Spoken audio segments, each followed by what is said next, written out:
दोस्तों नमस्कार। ये है मार्गदर्शन फॉर सिविल सर्विसेज। मैं अनुराग चौधरी। दोस्तों ये एनसीईआरटी श्रृंखला में आज की वीडियो में आप पढ़ेंगे 8वीं कक्षा के नागरिक शास्त्र सामाजिक एवं राजनीतिक जीवन भाग 3 का अध्याय 7 हाशियाकरण की समझ। इस अध्याय में आप ये समझेंगे हाशियाकरण क्या होता है और कैसे एक सामाजिक वर्ग मुख्य धारा से कटकर हाशिए पर या किनारे पर आ जाता है और उसके लिए कोई विशेष प्रावधान किए जाते हैं ताकि उसे मुख्य धारा में शामिल किया जा सके।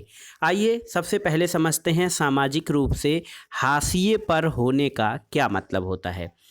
आप कापियों के जिन पन्नों पर लिखते हैं उनकी बाईं ओर खाली जगह होती है और आमतौर पर उसमें लिखा नहीं जाता है।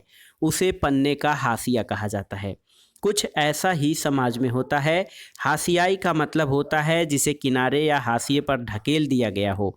ऐसे में वह व्यक्ति चीज़ों के केंद्र में नहीं रहता। यह एक ऐसी चीज़ है जिसको आपने अपनी कक्षा या खेल के मैदान में कभी न कभी महसूस किया होगा। अगर आप अपनी कक्षा के ज़्यादातर बच्चे जैसे नहीं हैं, यानी अगर संगीत या फिल्मों में आपकी रुचि अलग तरह की है, अगर आपका बोलने का ढंग औरों से अलग है और आप औरों की तरह गपशप में ज़्यादा मज़ा नहीं लेते, अगर आप वह खेल नहीं खेलते जो ज़्यादातर बच्चे खेलना चाहते हैं, अगर आपका पहनावा अलग तरह का है, तो इस बात की गुंजाइश बढ़ जाएगी कि आपके साथी आपको अपने बीच का नहीं मानेंगे और इस तरह आप अक्सर ये महसूस करते हैं कि आप औरों से अलग हैं। गोया आप कहीं बात, आपके एहसास, आपकी सोच और आपका व्यवहार सही नहीं है और औरों को पसंद नहीं है। दोस्तों क्लासरूम की तरह या कक्षा की तरह समाज में भी ऐसे समूह और समुदाय हो सकते हैं जिन्हें इस तरह की बेदखली का एहसास रहता है। उनके किनारे होने या हाशियाकरण की वजह ये हो सकती है कि वे एक अलग भाषा बोलते हैं, अलग रीति रिवाज अपनाते हैं या बहुसंख्यक समुदाय के मामले किसी दूसरे धर्म के हैं। वे अपनी गरीबी के कारण, सामाजिक हैसियत में कमतर माने जाने की वजह से और शेष लोगों के मुकाबले कमतर मनुष्य के रूप में देखे जाने की वजह से खुद को हाशिए पर महसूस करते हैं। और कई बार हाशियाई समूहों को लोग दुश्मनी और डर के भाव से भी देखते हैं।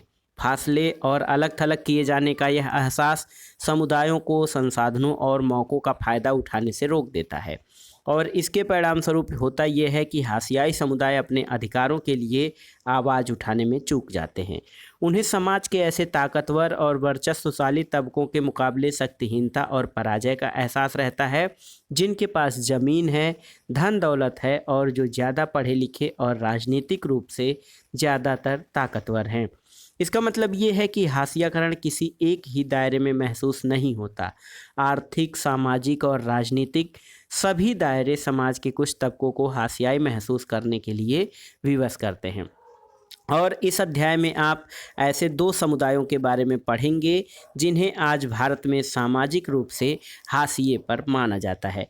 तो इस अध्याय की प्रस्तावना में ही आपने ये समझने का प्रयास किया कि हाशियाकरण क्या है और लोग हाशिए पर क्यों आ जाते हैं। यानी कोई सामाजिक रूप से, धर्म के अलग रूप से मानने के कारण, अपने पहनावे के कारण, रीति रिवाज या परंपराओं को मानने के कारण जो कि बहुसंख्यक लोग अपनाए हुए हैं, उनसे अलग कोई है तो लोग उसे डर के भाव से देखते हैं, शंका की भाव से देखते हैं। इसलिए एक वर्ग जो होता है वो हाशिए पर आ जाता है या मुख्य धारा में नहीं रह जाता है। आइए देखते हैं किस प्रकार से आदिवासियों को हाशिएकरण पे रखा जाता है। दिल्ली में एक आदिवासी परिवार सोमा और हेलेन दादाजी के साथ बैठकर टेलीविज़न पर गणतंत्र दिवस की परेड देख रही हैं। दादू, वे आदिवासियों को हमेशा नाचते गाते ही क्यों दिखाते हैं? अरे देखो आदिवासियों की नाव। जब मैं तुम्हारी उम्र का था तो उड़ीसा में हमारा गांव बहुत खूबसूरत हुआ करता था। हमें अपनी ज़रूरत की सारी चीज़ें अपनी ज़मीन और जंगलों से मिल जाती थीं और हम भी अपनी धरती, जंगलों और नदियों की बहुत कदर करते थे। दादाजी ने कहा कि क्या हमारे बारे में वे और कुछ भी नहीं जानते? सही कहा तुमने, आदिवासियों की दुनिया बहुत समृद्ध है। ज़्यादातर लोगों को इस बात का कुछ पता नहीं है। दोस्तों दादाजी ने ये बताया कि जब वो छोटे थे तो उड़ीसा में उनके पास बहुत अपने चीज़ों के लिए, अपनी आवश्यकताओं की पूर्ति के लिए बहुत संसाधन थे, लेकिन अचानक उन्हें बताया गया कि जंगल हमारे नहीं हैं। वन विभाग के अफसरों और ठेकेदारों ने बहुत सारा जंगल साफ कर डाला और अगर हम जंगलों को बचाते तो वे हमारी पिटाई करते थे, हमें अदालत में घसीटा जाता था। वहाँ न तो हमें वकील मिलता था और न ही हम अपना मुकदमा ही खुद लड़ सकते थे। तो फिर आपने अपनी जान कैसे बचाई? हम में से बहुत सारे लोगों को अपने घर बार छोड़ने पड़े। आसपास के कस्बों में जो काम धंधे समय समय पर मिल जाते, हम उन्हें करने लगे। फिर अफसर आए, उन्होंने कहा कि हमारी ज़मीन के नीचे लोहे के भंडार हैं, वे उसे निकालना चाहते थे। उन्होंने बड़े बड़े वादे किए, कहते थे कि अगर हम अपनी ज़मीन उन्हें बेच दें तो वे हमें नौकरी और पैसा देंगे। कुछ गांव वाले बहुत खुश हुए, कुछ को लगता था कि इससे हमारी ज़िंदगी तबाह हो जाएगी। कुछ ने तो कागज़ों पर अंगूठे के निशान भी लगा दिए। उन्हें पता ही नहीं था कि अंगूठे का निशान लगाकर वे अपनी ज़मीन बेच रहे हैं। मुट्ठी भर लोगों को उन्होंने मोटी मोटी नौकरी पर रख लिया, लेकिन ज़्यादातर लोगों ने अपनी ज़मीनें नहीं बेची। तब उन्होंने हमारे साथ मारपीट शुरू कर दी। वे हमें तरह तरह से धमकाने लगे और आखिरकार उन्होंने सबको अपने पुरखों की ज़मीन बेचने और छोड़ने के लिए मजबूर कर दिया। हमारी पूरी जीवन शैली का रातों रात नामो निशान गायब हो गया। ओह दादू, और हमारी ज़मीन, उसका क्या हुआ? 30 एकड़ ज़मीन के बदले ठेकेदार से हमें बस थोड़ा सा पैसा मिला। मैं अपने ज़्यादातर दोस्तों के साथ उसके बाद कभी फिर नहीं मिल पाया। शहर में वे पैसे मुश्किल से थोड़े दिन चले। हमारे पास रोजी रोटी का कोई साधन नहीं बचा था और हम सब किराए के एक कमरे के मकान में रहने लगे। अपने बेखौफ ज़िंदगी और उस खुले माहौल की हमें बहुत याद आती थी। कुछ साल बाद तुम्हारे पिताजी को दिल्ली में नौकरी मिल गई और हम यहाँ चले आए। वे बड़ी कठिनाई भरे दिन थे, इसलिए तुम दोनों को भी हम कई साल स्कूल नहीं भेज पाए। मुझे स्कूल जाने से नफ़रत थी। हम पढ़ाई में इतने पीछे थे कि सारे बच्चे हमारा मजाक उड़ाते थे। हम घर में संथाली भाषा बोलते थे, इसलिए हिंदी में बात ही नहीं कर पाते थे। लेकिन अब हमारे कुछ दोस्त बन गए हैं। मैं थोड़ी बहुत अंग्रेजी भी बोल लेती हूँ। काश मैं अपने दोस्तों को अपना गांव बर्बाद होने से पहले दिखा सकता। तुम लोग अभी भी उन्हें अपने गांव के बारे में बता सकते हो, इससे वे काफ़ी कुछ सीख सकते हैं। और एक दिन मैं अपनी यानी आदिवासियों की कहानी पर एक फिल्म बनाऊंगी। उनकी पोती ऐसा कहती है। अभी आपने पढ़ा कि किस तरह दादू को उड़ीसा का अपना गांव छोड़ना पड़ा। दादू की कहानी हमारे देश के लाखों आदिवासियों की कहानी से मिलती जुलती है और इस समुदाय के हाशियाकरण के बारे में आप इस अध्याय में और विस्तार से पढ़ेंगे। दोस्तों, आदिवासियों को जनजाति भी कहा जाता है। दोस्तों, आपने अनुसूचित जनजाति शब्द सुना होगा। सरकारी दस्तावेजों में आदिवासियों के लिए शेड्यूल्ड ट्राइब्स इसी शब्द का प्रयोग किया जाता है। आदिवासी समुदायों की एक सरकारी सूची भी बनाई गई है और अनुसूचित जनजातियों को कई बार अनुसूचित जातियों के साथ मिलाकर भी देखा जाता है। आदिवासी लोग कौन हैं? दोस्तों, आदिवासी शब्द का मतलब होता है मूल निवासी। ये ऐसे समुदाय हैं जो जंगलों के साथ जीते आए हैं और आज भी उसी तरह जी रहे हैं। भारत की लगभग 8% आबादी आदिवासियों की है और देश के बहुत सारे महत्वपूर्ण खनन और औद्योगिक क्षेत्र आदिवासी इलाकों में हैं। जमशेदपुर, राउरकेला, बोकारो और भिलाई का नाम आपने सुना होगा। आदिवासियों की सारी आबादी एक जैसी नहीं है। भारत में 500 से ज़्यादा तरह के आदिवासी समूह हैं। छत्तीसगढ़, झारखंड, मध्य प्रदेश, उड़ीसा, गुजरात, महाराष्ट्र, राजस्थान, आंध्र प्रदेश, पश्चिम बंगाल तथा उत्तर पूर्व के अरुणाचल प्रदेश, असम, मणिपुर, मेघालय और मिजोरम, नागालैंड एवं त्रिपुरा आदि राज्यों में आदिवासियों की संख्या काफ़ी ज़्यादा है। अकेले उड़ीसा में 60 से ज़्यादा अलग अलग जनजाति समूह रहते हैं। आदिवासी समाज औरों से बिल्कुल अलग दिखाई देते हैं क्योंकि उनके भीतर ऊंच नीच का फर्क बहुत कम होता है।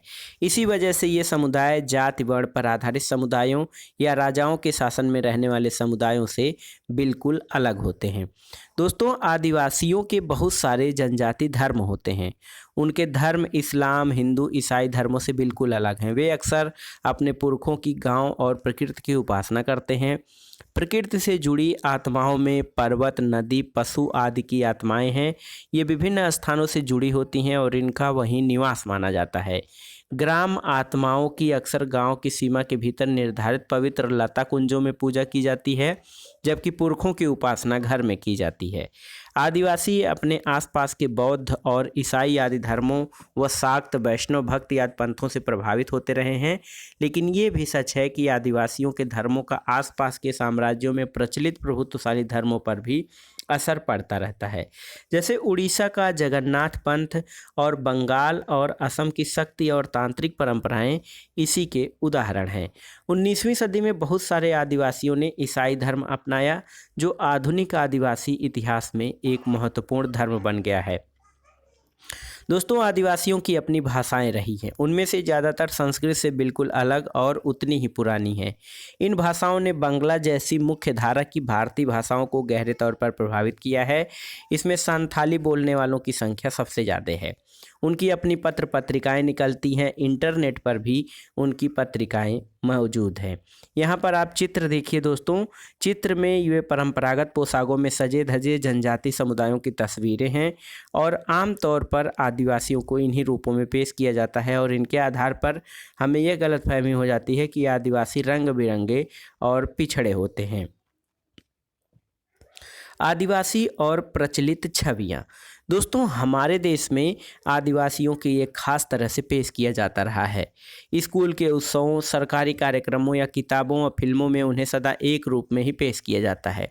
वे रंग बिरंगे कपड़े पहने, सिर पर मुकुट लगाए और हमेशा नाचते गाते दिखाई देते हैं। इसके अलावा हम उनकी ज़िंदगी की सच्चाइयों के बारे में बहुत कम जानते हैं। इसलिए बहुत सारे लोग इस गलतफहमी का शिकार हो जाते हैं कि उनका जीवन बहुत आकर्षक, पुराने किस्म का और पिछड़ा हुआ है। आदिवासियों पर यह भी आरोप लगाया जाता है कि वे आगे नहीं बढ़ना चाहते और बहुत सारे लोग पहले ही मान लेते हैं कि वे बदलाव या नए विचारों से दूर रहना चाहते हैं। दोस्तों, खास समुदायों को बनी बनाई छवियों में देखते चले जाने की वजह से इस तरह के समुदायों के साथ अक्सर भेदभाव होने लगता है।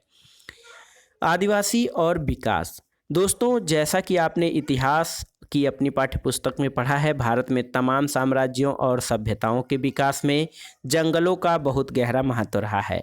लोहे, तांबे और सोने चांदी के अयस्क, कोयले और हीरे, कीमती इमारती लकड़ी, ज़्यादातर जड़ी बूटियों और पशु उत्पाद जैसे मोम, लाख, शहद और स्वयं जानवर जैसे हाथी, जो कि शाही सेनाओं का मुख्य आधार रहा है, ये सभी चीज़ें जंगलों से मिलते हैं।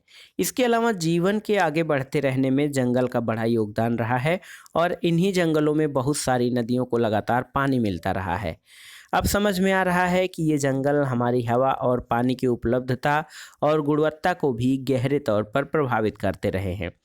19वीं सदी के आखिर तक हमारे देश का बड़ा हिस्सा जो था वो जंगलों से ढका हुआ था और कम से कम 19वीं सदी के मध्य तक इन विशाल भूखंडों का आदिवासियों के पास ज़बरदस्त ज्ञान था। इन इलाकों में उनकी गहरी पैठ थी, उनका जंगलों पर पूरा नियंत्रण भी था। इसलिए आदिवासी समुदाय बड़ी बड़ी रियासतों और रजवाड़ों के अधीन नहीं रहे, बल्कि बहुत सारे राज्य वन संसाधनों के लिए आदिवासियों पर निर्भर रहते थे। दोस्तों, ये तस्वीर आदिवासियों की प्रचलित छवि से बिल्कुल अलग है। आज उन्हें हाशियाई यानी किनारे पर और शक्तिहीन समुदाय के रूप में देखा जाता है। औपनिवेशिक शासन से पहले आदिवासी समुदाय शिकार और चीज़ें बीनकर आजीविका चलाते थे। वे एक जगह ठहर कर कम रहते थे। वे स्थानांतरित खेती के साथ साथ लंबे समय तक एक स्थान पर भी खेती करते थे। हालांकि ये परंपराएं आज भी कायम हैं, लेकिन पिछले 200 सालों में आए आर्थिक बदलाव और नीतियों से, राज्य और निजी उद्योगों के राजनीतिक दबाव की वजह से इन लोगों को बागानों, निर्माण स्थलों, उद्योगों और घरों में नौकरी करने के लिए ढकेला जा रहा है। इतिहास में पहली बार ऐसा हो रहा है कि आज उनका वन क्षेत्रों पर कोई नियंत्रण नहीं है और न ही उन तक सीधी पहुंच है। दोस्तों, झारखंड और आसपास के इलाकों के आदिवासी 1830 के दशक से ही बहुत बड़ी संख्या में भारत और दुनिया के अन्य इलाकों जैसे मॉरिशस, कैरिबिया और यहाँ तक ऑस्ट्रेलिया में जाते रहे हैं। भारत का चाय उद्योग असम में उनके श्रम के बूते अपने पैरों पर खड़ा हो पाया है। आज अकेले असम में 70 लाख आदिवासी हैं और इस विस्थापन की कहानी भीषण कठिनाइयों, यातना, विरह और मौत की कहानी रही है। 19वीं सदी में इन पलायनों के कारण 5 लाख आदिवासी मौत के मुंह में जा चुके थे और ये देखिए नीचे दिया गया एक गीत आदिवासियों की आकांक्षाओं और असम में उनके वास्तविक हालत की बानगी पेश करता है। आओ मिनी असम चलें, हमारे देश में तो बहुत कष्ट है। असम की धरती पर मिनी हरियाली से भरे चाय के बागान हैं। सरदार कहता है काम काम, बाबू कहता है उन्हें पकड़ो और इधर लाओ, साहब कहता है मैं तुम्हारी खाल उधेड़ दूंगा। हे जादूराम, तुमने हमें असम भेजकर बड़ा छल किया है। ये Vasu S Jharkhand movement ethnicity culture and silence नामक पुस्तक से ली गई है। दोस्तों यहाँ पर एक फ़ोटो है, ये उड़ीसा के कालाहांडी ज़िले में स्थित न्यामगिरी पहाड़ी का है। यह डोंगरिया कोंड नामक आदिवासी समुदाय का इलाका है और न्यामगिरी इस समुदाय का पवित्र स्थल है। एक बड़ी एल्यूमिनियम कंपनी यहाँ खान और शोधक संयंत्र लगाना चाहती है और यह योजना इस आदिवासी समुदाय को विस्थापित कर देगी। इस समुदाय के लोगों ने इस प्रस्तावित योजना का जमकर विरोध किया है और पर्यावरणवादी भी उनका समर्थन कर रहे हैं। सर्वोच्च न्यायालय में कंपनी के खिलाफ मुकदमा भी चल रहा है। दोस्तों केवल वन उत्पाद और जानवर ही नहीं बल्कि इमारती लकड़ी और खेती और उद्योगों के लिए विशाल वन भूमियों को साफ किया जा चुका है। आदिवासियों के इलाके में खनिज पदार्थों और अन्य प्राकृतिक संसाधनों की भी भरमार रही है, इसलिए इन जमीनों को खनन और अन्य विशाल औद्योगिक परियोजनाओं के लिए बार बार छीना गया है। जनजाति भूमि पर कब्जा करने के लिए ताकतवर गुटों ने हमेशा मिलकर काम किया है। कई बार ऐसा हुआ है कि उनकी ज़मीनें जबरन छीनी गई हैं और निर्धारित प्रक्रियाओं का पालन बहुत कम किया गया है।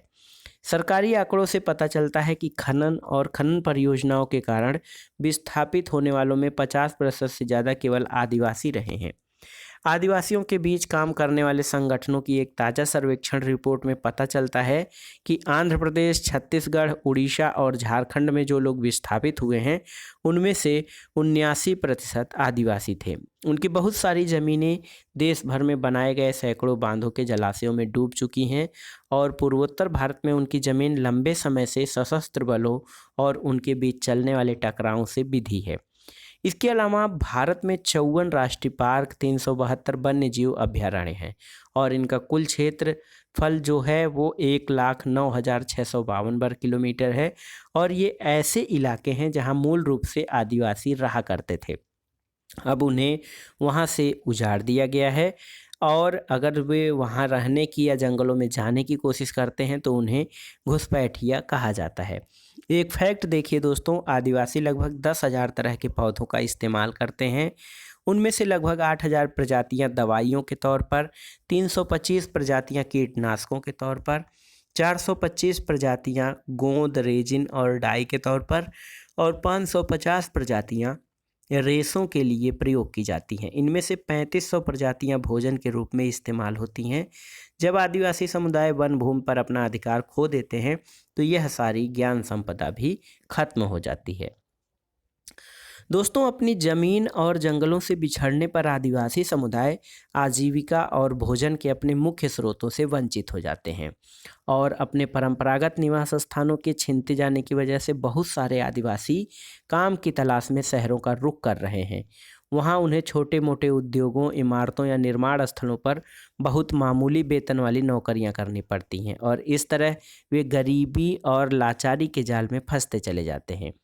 ग्रामीण इलाकों में 45% और शहरी इलाकों में 35% आदिवासी समूह गरीबी की रेखा से नीचे गुजर बसर करते हैं। इसकी वजह से वे कई तरह के अभावों का शिकार हो जाते हैं। उनके बहुत सारे बच्चे कुपोषण के शिकार हो जाते हैं। कुपोषण का मतलब ये है कि उन्हें अच्छी तरह से पोषण नहीं मिल पाता है, यानी प्रोटीन, कार्बोहाइड्रेट, विटामिन की जो उचित मात्रा है या पर्याप्त मात्रा उन्हें नहीं मिल पाती है। और आदिवासियों में जो दोस्तों पढ़ाई लिखाई का स्तर कम है, यानी उनकी साक्षरता भी बहुत कम है। जब आदिवासियों को उनकी ज़मीन से हटाया जाता है तो उनकी आमदनी के स्रोतों के अलावा और भी बहुत कुछ है जो हमेशा के लिए नष्ट हो जाता है। एक तो वो अपने परंपराएं और रीति रिवाज गंवा देते हैं जो कि उनके जीने और अस्तित्व का स्रोत होता है। उड़ीसा में एक रिफाइनरी परियोजना के कारण विस्थापित हुए गोविंद मारन कहते हैं, उन्होंने हमारी खेती की ज़मीन छीन ली, बस थोड़े से मकान छोड़ दिए हैं। उन्होंने शमशान भूमि, मंदिर, कुएं, तालाब सब कुछ अपने कब्जे में ले लिए हैं। अब हम कैसे जिएंगे।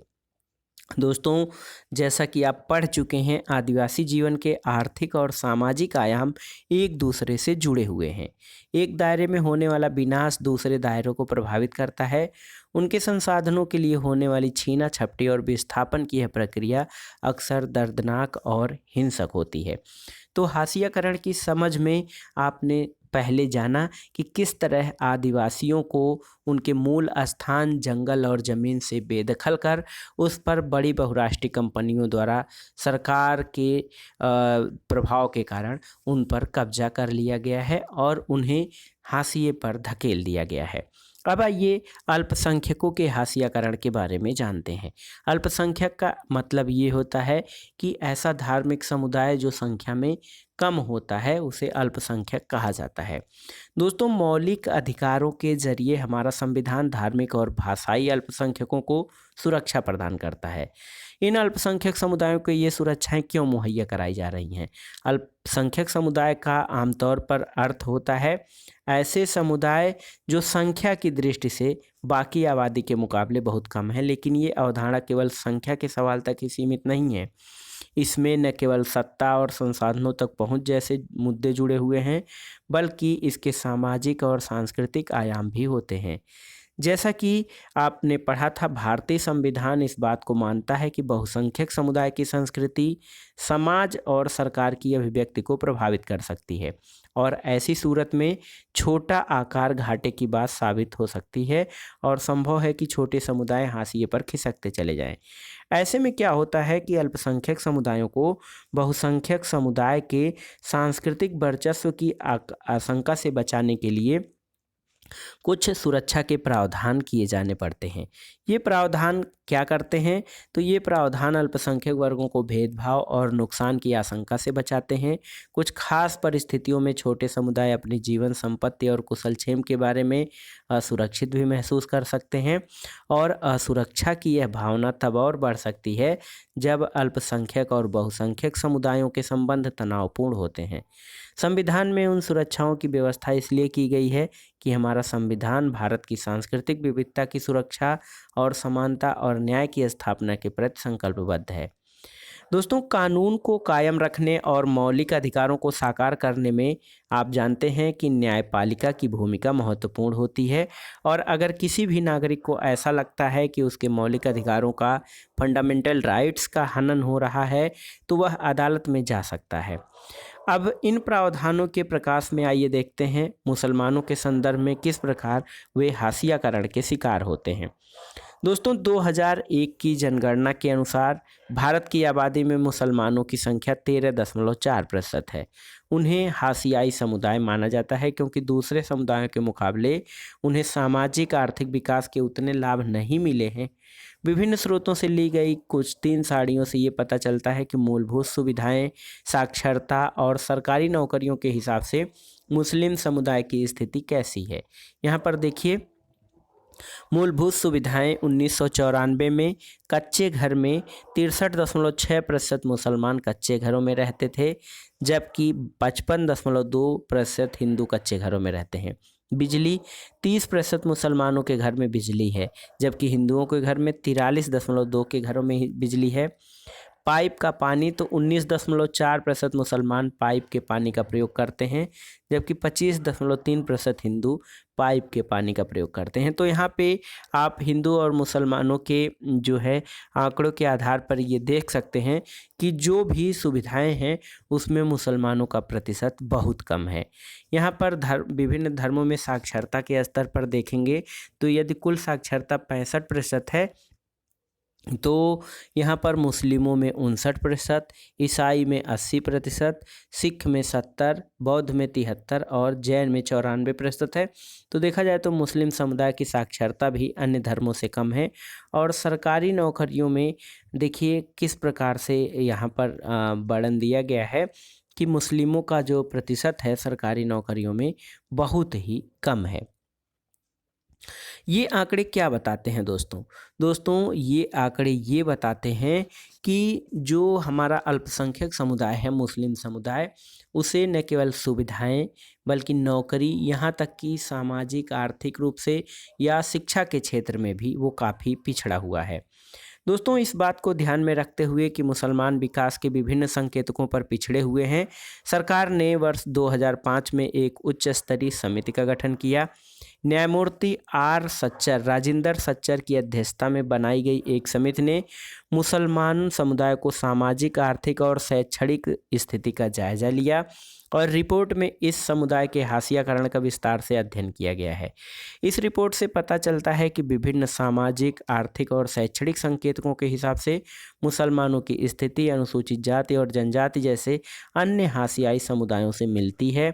जैसे 7 से 16 साल की उम्र के मुस्लिम बच्चे अन्य धार्मिक समुदायों के बच्चों के मुकाबले औसतन काफ़ी कम साल तक ही स्कूली शिक्षा ले पाते हैं या फिर वे स्कूल पहुंच ही नहीं पाते हैं।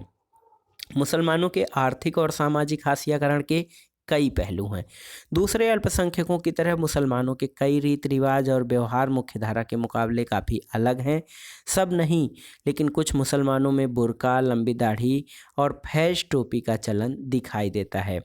बहुत सारे लोग सभी मुसलमानों को इन्हीं निशानियों से पहचानने की कोशिश भी करते हैं और इसी कारण लोग उन्हें अलग नज़र से देखते हैं। कुछ लोग मानते हैं कि वे हम बाकी लोगों जैसे नहीं हैं और अक्सर यही सोच उनके साथ गलत व्यवहार करने और भेदभाव का बहाना बन जाती है। दोस्तों, किस तरह आपने पढ़ा था पिछली कक्षा में कि अंसारी परिवार को किराए पर मकान ढूंढने में बहुत मुश्किल आ रही थी और मुसलमानों के इसी सामाजिक हाशियाकरण के कारण कुछ स्थितियों में वे जिन इलाकों में पहले से रहते आए हैं वहाँ से निकलने लगे हैं, जिनसे अक्सर उनका जो है